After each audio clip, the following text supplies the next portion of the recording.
Selamat datang kembali di channel Anime Zone. Dalam kelompok topi jerami, para anggota memiliki peran yang sangat penting, seperti dokter, koki, navigator, penembak jitu, dan lain-lain. Mereka semua bertugas di bidang masing-masing selain Luffy sebagai Baka Sencho dan Zoro sebagai security penjaga kapal di malam hari. Nah, begitu pula dalam pertempuran. Kami berasumsi kalau dalam kelompok bajak laut topi jerami terdapat beberapa role atau peran utama seperti petarung atau fighter, marksman atau penembak jitu, dan support. Nah, kita akan fokus membahas pada role petarung seperti Luffy, Zoro, Sanji, dan Jinbei yang memang pantas dikategorikan ke dalam role tersebut. Menurut peringkat, jelas Luffy berada di nomor 1. Lalu, bagaimana dengan peringkat 2, 3, dan 4? Menurut kami, Jinbei harus diasingkan dulu dari daftar ini karena ia baru bergabung untuk pertempuran sesungguhnya di Wano. Jadi, kita akan mengurut peringkat 2 dan 3 saja antara Zoro dan Sanji. Perdebatan soal siapa yang terkuat antara Zoro dan Sanji memang tidak ada habisnya. Apalagi jika kita bertanya pada seorang penggemar Zoro. Jelas mereka mengatakan Zoro yang terkuat. Begitu pula jika kita bertanya kepada penggemar Sanji. Sanji lah yang terkuat. Maka dari itu kami memiliki sedikit alasan untuk mematahkan argumen tersebut sekaligus menjadi gambaran siapa yang terkuat di antara mereka. Langsung saja berikut pembahasannya. Namun sebelum itu, seperti biasa silahkan klik tombol subscribe dan aktifkan notifikasinya agar kalian tidak ketinggalan informasi dan teori menarik seputar dunia One Piece dari channel Anime Zone. Kalau sudah, terima kasih.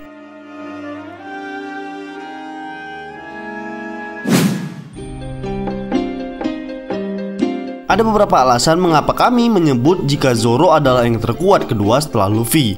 Tentu saja jika dibandingkan dengan Sanji, Zoro tetap yang terkuat. Pertama-tama, peran Zoro dalam kelompok topi jerami adalah murni seorang petarung, sama seperti Luffy. Ingat, petarung adalah peran utama Zoro. Nah, mari kita kembali sedikit ke masa lalu, di mana alasan utama Luffy mencari dan ingin merekrut Zoro adalah karena Koby mengatakan kepadanya bahwa dia adalah seorang yang kuat. Maka dari itu, Luffy sangat tertarik untuk merekrut Zoro sebagai kru pertama kelompok bajak lautnya. Luffy bahkan sangat yakin kalau Zoro bukanlah orang yang jahat, meskipun pada saat itu Zoro sudah dikenal sebagai pemburu bajak laut yang mengerikan. Ia percaya kalau Zoro melakukan itu semua karena suatu alasan yang tentu saja masuk akal bagi Luffy, meskipun Luffy jarang menggunakan akalnya. Luffy mungkin tidak pernah berpikir kalau Zoro akan menjadi wakil kapten, karena ia tidak tahu bahwa Zoro memiliki kemampuan tersebut. Ya, mungkin anggapan banyak orang Zoro adalah wakil kapten, namun ia hanya menunjukkan sikap kepemimpinan tersebut beberapa kali. Nah, ada satu momen di mana kepemimpinan Zoro sebagai wakil kapten sangat ditonjolkan di sini. Ketika alur Enies Lobby berakhir, Luffy yang mendengar kabar dari Sanji bahwa Usopp sedang berlatih di pantai menunjukkan keinginannya untuk membawa kembali Usopp ke dalam kelompoknya. Seperti yang kita ketahui, Usopp sempat keluar dari kelompok Luffy lantaran mereka berdebat soal kapal Merigo dan seterusnya. Zoro menahan Luffy dan mengingatkan Luffy bahkan semua anggota termasuk Sanji untuk tidak sembarangan memutuskan keluar masuk kru begitu saja. Ia mengatakan bahwa ini bukanlah permainan bajak laut kekanak-kanakan. Semua orang terkejut dengan pernyataan Zoro tersebut dan menyetujui termasuk Luffy. Dari hal itu, tampak sebenarnya Zoro memiliki jiwa kepemimpinan yang bahkan lebih tegas daripada Luffy. Oke, kembali ke pembahasan. Sementara itu, tujuan utama Luffy merekrut Sanji adalah karena ia ingin di dalam kelompoknya ada seorang koki yang handal. Dan saat itulah ia bertemu dengan Sanji di Baratie dan mengagumi masakan yang dibuat oleh Sanji. Kebetulan, Sanji juga merupakan seorang petarung kuat yang telah dilatih oleh bajak laut legenda seperti Zeff. Untuk itu, kami berpikir kalau peran utama yang diemban Sanji dalam kelompok topi jerami adalah seorang koki. Tugas utama yang harus dilakukannya untuk menyiapkan makanan bagi semua anggota topi jerami. Sementara itu, Sanji memiliki peran lain sebagai petarung ketika timnya membutuhkannya. Jika terjadi sesuatu yang membahayakan dan hal tersebut masih bisa diatasi oleh dua Luffy Zoro, maka kami rasa Sanji tidak perlu repot-repot mengotori kakinya untuk bertarung. Jadi menurut kami alasan tersebut sebenarnya sudah bisa menunjukkan siapa yang terkuat di antara mereka. Yang kedua adalah Zoro lebih sering berlatih fisik dibandingkan Sanji. Sebagian besar waktu luang Zoro dihabiskan untuk latihan fisik, baik itu mengangkat beban dan sebagainya. Hal tersebut dilakukannya agar ia menjadi lebih kuat dibandingkan pendekar pedang lain di dunia. Sementara itu, Sanji lebih sering ditampilkan memasak atau menggoda Nami dan Robin di sela waktu luangnya. Jarang sekali kita melihat Sanji melatih otot-ototnya ketika berada di Sun Igu. Kami tidak mengatakan Sanji tidak pernah berlatih. Mungkin ia pernah melakukan latihan fisik, namun intensitasnya tidak seperti Zoro yang bisa dikatakan hampir setiap hari. Selain itu, selama masa pelatihan dalam waktu time skip, Zoro berlatih dengan pendekar pedang terkuat di dunia, Dracul Mihawk, yang sudah jelas kekuatannya dikatakan setara dengan seorang Yonkou. Ia berlatih tanpa kenal lelah, sehingga pada akhirnya ia bisa menyalurkan Busoshoku Haki ketiga pedangnya. Hal itu semata-mata dilakukannya hanya untuk menjadi pendekar pedang terkuat, melampaui Mihawk dan memenuhi janjinya kepada Kuina dan Luffy. Di sisi lain, kita bisa mengatakan kalau Sanji juga berlatih sangat luar biasa. Namun, kami sendiri merasa level latihannya jauh berbeda. Seperti yang kita ketahui, selama time skip Sanji berlatih dengan Emperor Ivankov, seorang petinggi pasukan revolusioner yang bisa kita bilang cukup kuat. Akan tetapi jika dibandingkan dengan Mihawk, jelas kekuatan mereka jauh berbeda. Kecuali yang melatih Sanji adalah pemimpin pasukan revolusi itu sendiri, Monkey the Dragon. Mungkin levelnya bisa sebanding atau bahkan lebih. Selain itu, sepertinya latihan yang dilakukan Sanji lebih banyak melarikan diri dari para Okama Tanah Bencong. Walaupun pada akhirnya ia mendapatkan teknik yang spesial dari insiden tersebut, yaitu bisa terbang dengan berjalan di udara seperti teknik Zoro yang dilakukan oleh Cyberpol. Menurut kami, perbedaan intensitas latihan, tekad untuk menjadi yang terkuat, dan orang yang menjadi guru mereka sudah bisa menggambarkan kalau sebenarnya Zoro lebih kuat daripada Sanji. Jadi, kami sendiri menyimpulkan dari segi fisik, Zoro jelas unggul di atas Sanji. Yang ketiga adalah level Haki. Seperti yang kita ketahui, Zoro tampaknya lebih sering mengandalkan Busoshoku Haki dibandingkan Kenbunsoku Haki. Admin tidak begitu mengingat berapa kali ia menggunakan Kenbunsoku Haki untuk pertempuran. Yang jelas, kami bisa menyimpulkan bahwa ia lebih menyukai pertempuran habis-habisan menggunakan Busoshoku Haki seperti Luffy. Berbanding terbalik dengan Sanji, yang tampaknya diunggulkan dalam Kenbunsoku Haki daripada Zoro. Itu menandakan insting penglihatan Sanji lebih kuat dibandingkan Zoro. Ya, kami percaya sih akibat tekadnya untuk mengintip para wanita mandi. Oke, kita lanjut. Sepertinya Oda memang sengaja menciptakan pola seperti itu untuk menyimbangkan kekuatan bertempur dalam kelompok topi jerami. Zoro dengan kekuatan Busoshoku Hakinya ditambah kekuatan fisiknya yang mumpuni, dan Sanji dengan Kenbunsoku Haki ditambah insting atau cerdas dalam mengambil keputusan. Nah, dari segi haki, rasanya mereka cukup berimbang. Di sini tidak ada yang terlalu diunggulkan di semua haki. Mereka tampaknya hanya diberikan masing-masing satu keunggulan saja. Zoro pada Busoshoku dan Sanji pada Kenbunsoku.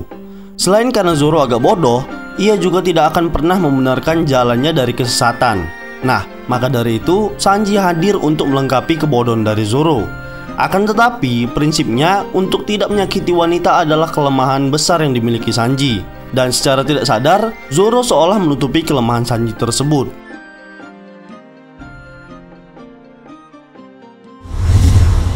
Seperti yang admin sebutkan sebelumnya, kelemahan Zoro adalah kesesatan. Jikalau yang menjadi musuh mereka cukup letakkan saja Zoro jauh dari area pertempuran, maka ia akan tersesat selama berhari-hari. Tidak ada yang bisa mengobati kebodohan itu. Bahkan Chopper sendiri ingin sekali membuatkan Zoro obat untuk menghilangkan sebuah kebodohan. Berbanding terbalik dengan Sanji yang bisa dibilang tidak bodoh, atau bisa dibilang salah satu kru topi jerami yang cerdas. Namun kelemahannya adalah wanita.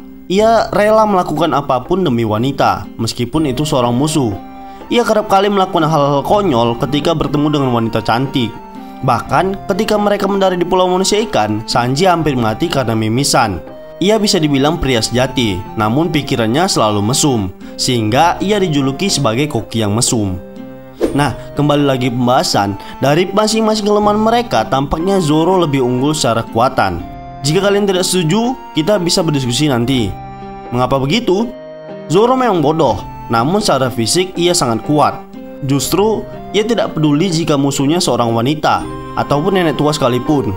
Jika itu membahayakan rekan-rekannya, ia akan menebas musuhnya tersebut. Berbeda dengan Sanji, ia memang kuat secara fisik, namun lemah ketika musuhnya adalah seorang wanita. Ia tidak akan sanggup bertahan jika pihak musuh sudah mengetahui kelemahan Sanji ini. Nah, maka dari itulah kami mengunggulkan Zoro pada part kali ini. Kami sudah menduga kalau Zoro akan tetap lebih kuat dibandingkan Sanji sampai kapanpun. Meskipun mereka melakukan duel selama berhari-hari, Zoro akan tetap memenangkan pertarungan tersebut. Alasan terbesarnya adalah Oda memang merancang Zoro sebagai petarung dari awal cerita dan tujuan yang jelas untuk menjadi yang terkuat. Sehingga tekad dan keinginan yang besar tersebut akan terus membara untuk menjadi pendekar pedang terkuat. Jika kita melihat impian Sanji, ia ingin melihat lautan All Blue, di mana itu adalah titik pertemuan semua lautan dan berkumpulnya semua jenis ikan. Mimpi Sanji menunjukkan bahwa ia lebih cenderung ingin mewujudkannya sebagai seorang koki, bukan sebagai seorang petarung. Kecuali mimpinya adalah ingin menjadi petarung kaki terkuat. Bisa jadi tekad dan keinginannya untuk mewujudkan hal tersebut melampaui Zoro. Nah, dari hal tersebut kami bisa menyimpulkan bahwa Zoro lebih kuat dibandingkan Sanji.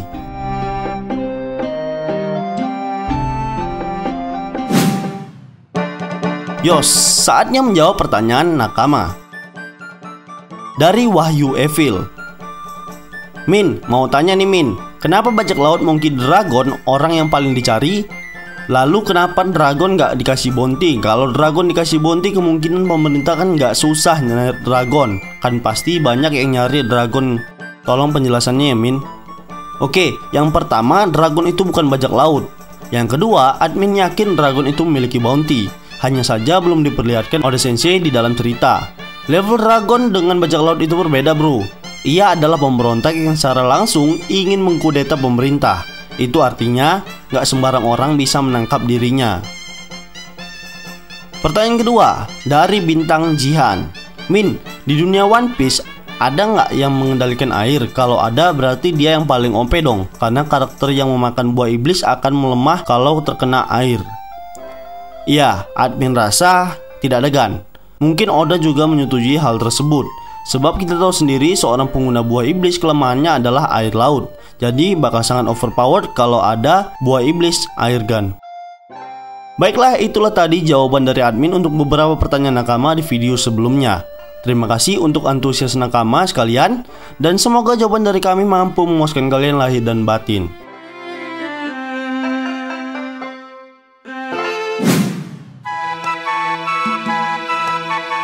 Nah, itulah tadi sedikit pembahasan tentang alasan mengapa Zoro lebih kuat dibandingkan Sanji. Kami akan membuat sesi tanya jawab atau yang bisa disebut Q&A. Beberapa pertanyaan yang cukup menarik akan kita pilih untuk ditampilkan pada video selanjutnya. Jika menurut kalian pendapat kami ini masih keliru, kita bisa berdiskusi di kolom komentar di bawah ini, tentunya dengan sopan dan santai. Jika kalian suka video ini, silahkan like, share, dan subscribe. Satu subscribe dari kalian akan sangat membantu perkembangan channel kita ini. And last word, terima kasih.